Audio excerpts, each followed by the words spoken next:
Comigo aqui no estúdio, vereador Edmilson Souza. Boa noite, vereador. Boa noite, Pedro. Boa noite a todos que nos assistem e nos ouvem. Mais uma vez, obrigado pelo convite. Bom, vereador, nós temos uma novidade hoje. O seu colega Ticiano Americano conseguiu uma liminar suspendendo a tramitação do projeto que permite a reeleição, eventualmente, do presidente Martello. Me parece que, no mérito, o juiz deu uma liminar porque o projeto foi votado sem pareceres. Não foi a primeira vez que votamos sem pareceres, né, na Câmara? Não é a primeira vez, em outras oportunidades. Agora, recentemente, o ano passado, chegamos a voltar sem parecer alguns projetos, não me lembro de cabeça, mas tinha alguns que não tinham parecer, e foi feita a dispensa em plenário.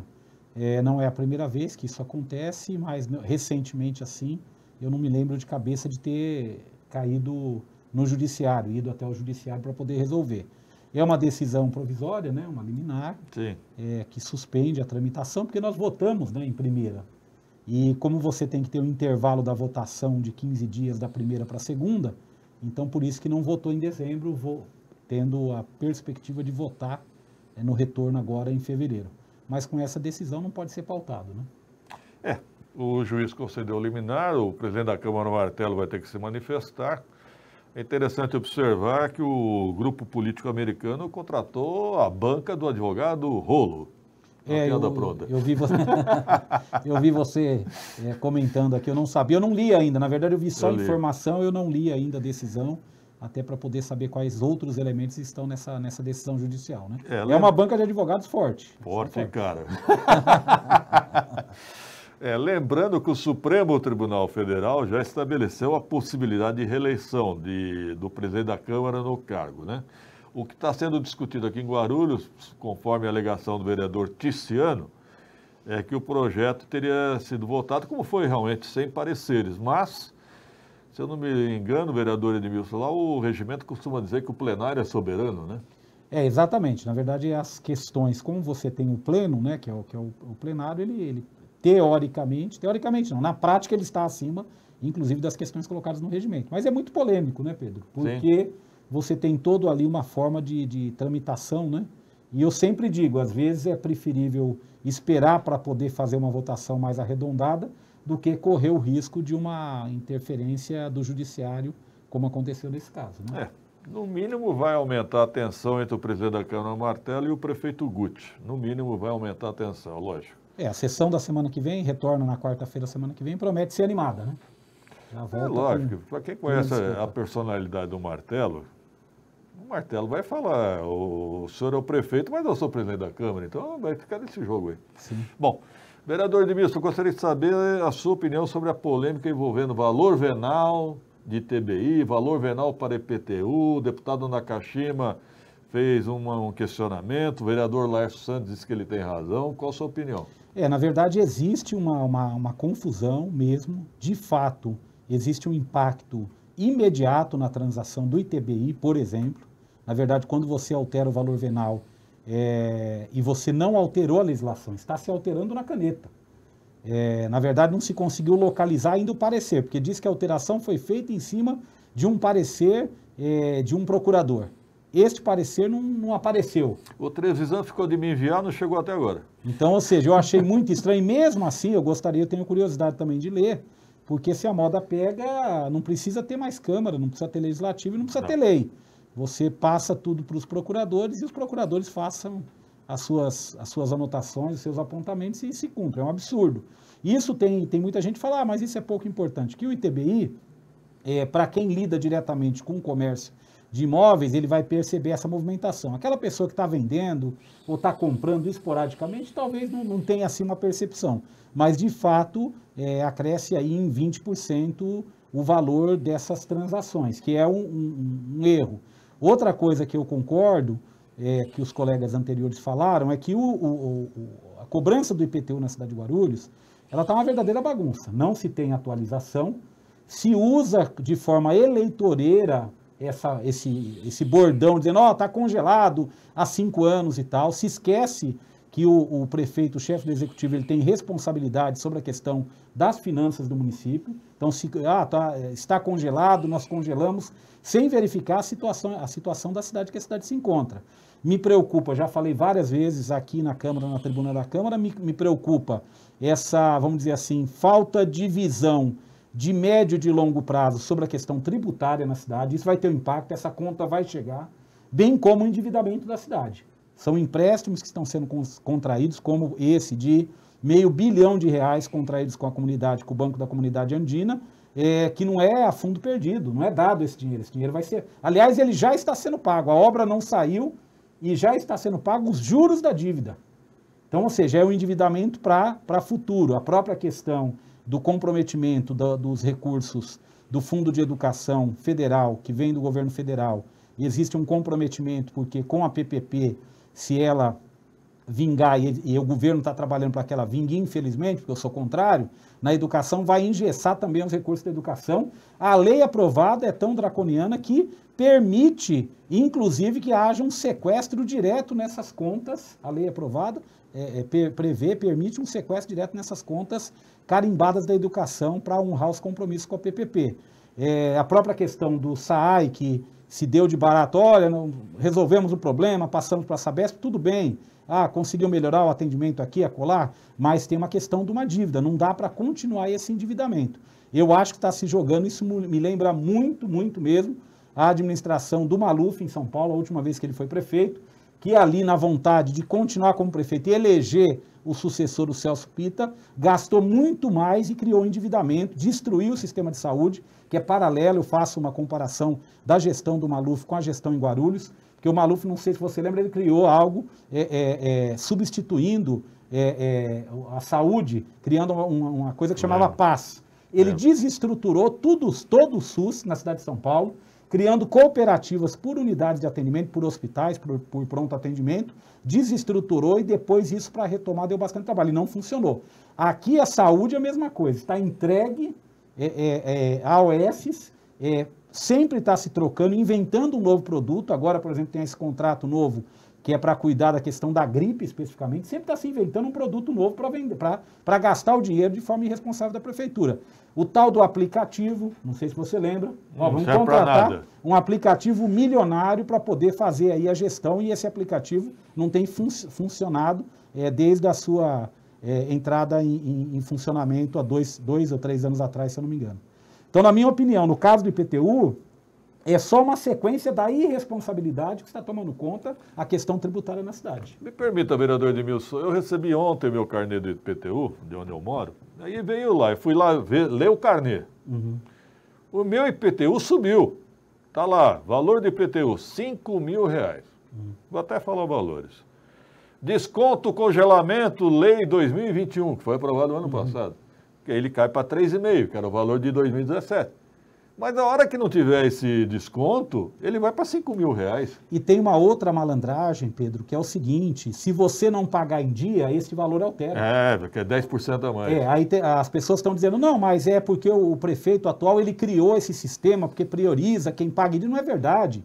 Esse sistema de quem paga em dia paga um valor e quem paga atrasado tem um acréscimo de 10%, existe há pelo menos mais de 10 anos na cidade. Essa lei é uma lei antiga, não foi criação nova. Então, ou seja, numa cidade onde tem muita gente desempregada, numa cidade onde a pessoa está escolhendo, você acha que alguém está com dinheiro para quitar a parcela, todas as 12 parcelas, em cota única? Não está, ele vai parcelar. E vai chegar mês que ele vai optar por dizer, esse mês eu não vou pagar o IPTU para pagar outras coisas. E ele vai acabar pagando mais caro. Então, é uma falácia, essa propaganda serve apenas como publicidade marqueteira de dizer que o IPTU aqui está congelado, na minha opinião.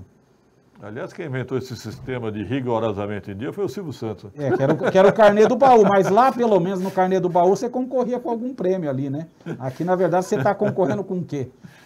Agora, vereador, outro assunto está chamando a atenção em Guarulhos, né? Enquanto a gente clama por mais saúde, eu vejo que alguns políticos estariam envolvidos com mais funerárias. É até meio uma piada pronta mórbida, né? Porque, Pedro, na verdade, existe uma decisão judicial pedindo que a prefeitura regularize o funcionamento de funerárias e de cemitérios na cidade.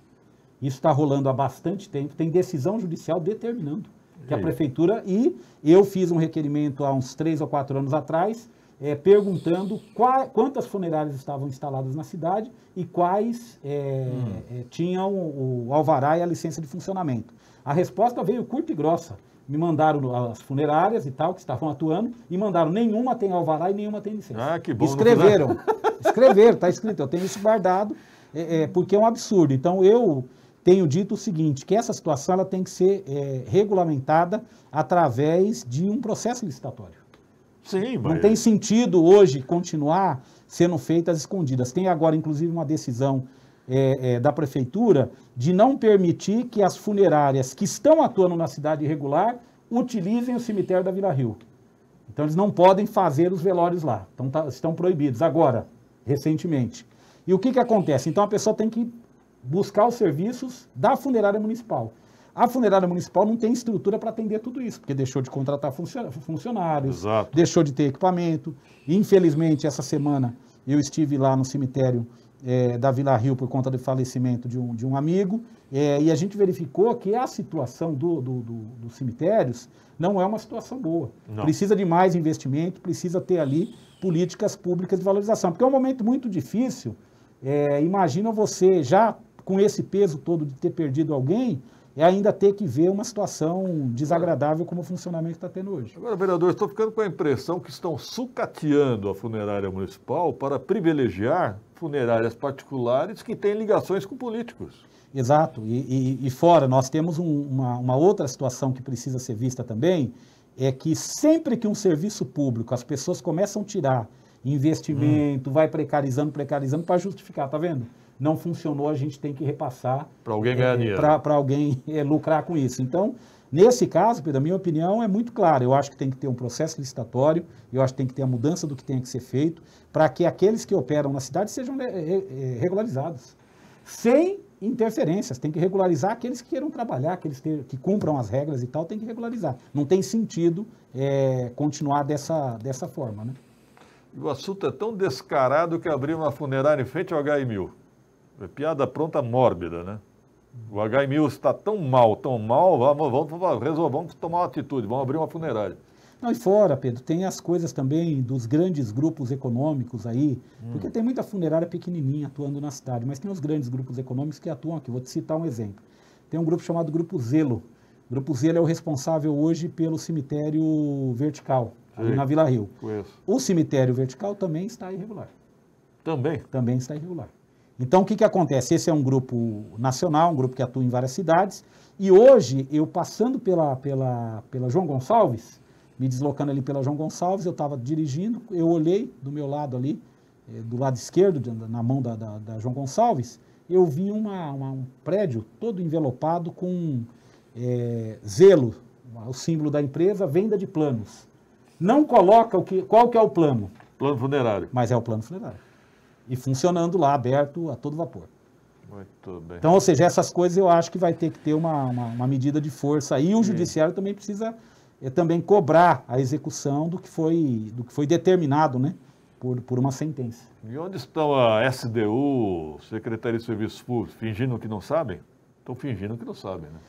Infelizmente, Pedro, em várias áreas nós temos essa situação. Por exemplo, essa questão da saúde, que a gente tanto fala, parece que não está acontecendo nada. O número de reclamações de pessoas dizendo, olha, estou com esse problema, não consegui o atendimento, as pessoas literalmente jogadas esperando atendimento nas calçadas, e parece que nada está acontecendo. Aliás, leiam hoje no portal, no site Record News, R7, né? R7. A extensa e complexa, bem apurada reportagem sobre a saúde em Guarulhos, hein? Muito interessante, muito interessante. 18 horas e 29 minutos. E a questão da Ponte Grande, como é que ficou, vereador? Nós desafetamos a área lá, mas não concedemos a Sabesp. Mas a Sabesp já está fazendo prospecção. Mas como é que pode? Exatamente. Coisas da atual administração. Na verdade, a informação que eu tenho é que prospecções já estão sendo feitas lá na área mesmo, não tendo sido concedido. Eu tenho a mesma opinião que você. Eu acho que desafetou. Mas o projeto, você desafeta num projeto e concede em outro. Exato. A concessão não foi feita. Com essa prospecção, começou a ser feita, eu acho que em dezembro, eu pretendo fazer uma nova visita lá e pedir informações sobre a que título a empresa, a companhia está fazendo obras lá. A que título? sendo que ela não tem o domínio da área ainda, não foi concedida. Então, nós temos aí um problema gravíssimo ali, que vai, eu acho, primeiro, a população está muito triste com tudo que aconteceu, não foram ouvidos, não foi considerado em absolutamente nada os argumentos deles, que eram argumentos, inclusive, técnicos, viu, Pedro? Tem gente achando, só que eles não querem lá, de jeito nenhum. Na verdade, nós temos uma estação de tratamento de esgoto a poucos quilômetros dali, no Parque Novo Mundo, que daria tranquilamente para atender essa demanda e não precisar mexer lá no estádio da Ponte Grande. Né? Mas, infelizmente, me parece que as obras vão ser tocadas a toque de caixa. Cá entre nós, projeto mal redigido, né? Porque no mérito desafetava a área, na justificativa, é para a Sabesp utilizar, mas na justificativa, isso não justifica a Sabesp tomar posse do terreno. Sem ter uma autorização para isso. É o que nós estamos verificando. Outras preocupações também, Pedro, e eu vou agora no retorno da Câmara perguntar. Eles consideram, a Prefeitura considera a Proguaru como uma empresa que foi fechada. Eu quero saber dos imóveis da empresa. Qual que é o critério? Simplesmente agrega ao patrimônio da Prefeitura? Mais do que isso, a dívida de 300 milhões de reais está sendo paga e pago como? Então, ou seja, essas perguntas nós vamos continuar questionando, vamos continuar fazendo, porque é um absurdo do jeito que está se tratando. Inclusive, algumas áreas, se não tiverem utilização, correm um risco aí de uso indevido por parte de pessoas de má fé da cidade. Então, eu estou já alertando que nós vamos cobrar de forma muito evidente essa questão, porque está meio que de barato, não, já fechou, não. Agora nós temos que saber quais são os próximos passos, principalmente sobre imóveis, sobre os bens e sobre a questão das dívidas que foram deixadas. Quem é que assume essas dívidas? Só para finalizar, vereador Edmilson Souza, como é que ficou aquela questão, o senhor questionava lá um departamento, uma divisão lá na Fazenda, né, de rendas imobiliárias, não era isso? Isso. Como é que ficou esse assunto? Na verdade, os funcionários, os dois funcionários que são dois chefes de divisão, das duas divisões, uma que cuida do IPTU e a outra que cuida de ISS, curiosamente, Pedro, no mês de novembro para dezembro, acho que foi novembro para dezembro, os dois entraram de licença saúde, pelo mesmo CID. Então, eles estão de licença saúde, então alguma coisa aconteceu ali. Contagiosa. Eu não sei se já é uma ação por conta do que a gente protocolou no Ministério Público, então isso está rolando lá no Ministério Público para que apure isso, mas curiosamente os dois funcionários desapareceram e com o mesmo problema de saúde. Saíram de cena e quem está no lugar? Está acumulando a diretora Maria Luísa, se eu não me engano. Então ela voltou. A divisão, chefe de divisão, ela substituiu um deles e agora ela acumula as duas funções lá. Ou seja, aqui esteve aqui. Aqui esteve aqui no seu programa. Então, ou seja, na verdade ali, infelizmente, o governo não considera, não tem, ali para mim, é um problema gravíssimo que as pessoas vão responder por isso, judicialmente, que eu estou aguardando aí as conclusões e os encaminhamentos do próprio Ministério Público, mas nós vamos continuar cobrando. Não é algo que está esquecido, não. O governo pode achar que a gente esqueceu, pode achar que a gente achou que está tudo resolvido, não está. E quem está perdendo é a cidade.